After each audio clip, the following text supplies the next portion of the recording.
আজকের ভিডিওটা আমি বাংলায় বানানোর ডিসিশন নিয়েছি এবং এই ভিডিওটা বাংলাদেশের পলিটিক্যাল অবস্থা নিয়ে হবে। শেখ হাসিনা 5ই অগস্টে পালানোর পর থেকে ডক্টর ইউনূস আমাদের দেশ চালাচ্ছেন। তিনি বাংলাদেশের গ্রামের মানুষের জন্য অনেক কিছু করেছেন। তার অধীনে বাংলাদেশ আরও উন্নত, এটাই আমার ধারণা। প্রধান উপদেষ্টা হিসাবে 10 আগস্ট থেকে ডক্টর ইউনূস দায়িত্বে আছেন।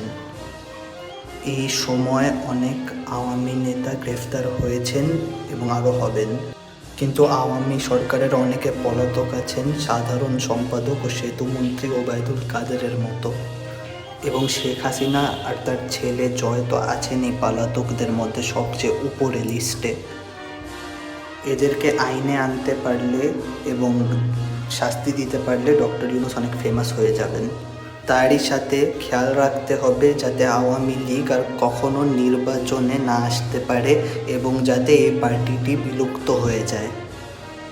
যদি তাদের আরেকটি নেতা না আসে যে আওয়ামী লীগকে পাল্টাতে পারে ভালোর জন্য, কিন্তু তারপরেও আগামী নির্বাচনে মনে হচ্ছে না যে কেউ আওয়ামী লীগকে ভোট দিবে। এখন আগামী কয়েক বছরে যেটাই হয় তার মধ্যে বাংলাদেশের স্বার্থটা দেখা ইম্পর্টেন্ট।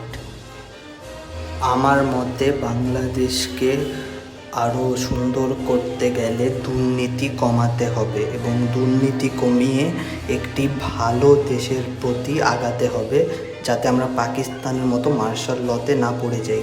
এবং বাংলাদেশের ন্যাচারাল বিউটিটাকেও রাখতে হবে। শুধু বড় বড় বিল্ডিং বানিয়ে পলিউশনের দিকে গেলেই হবে না, বাংলাদেশের ন্যাচারাল বিউটিটাকেও ফুটিয়ে তুলতে হবে।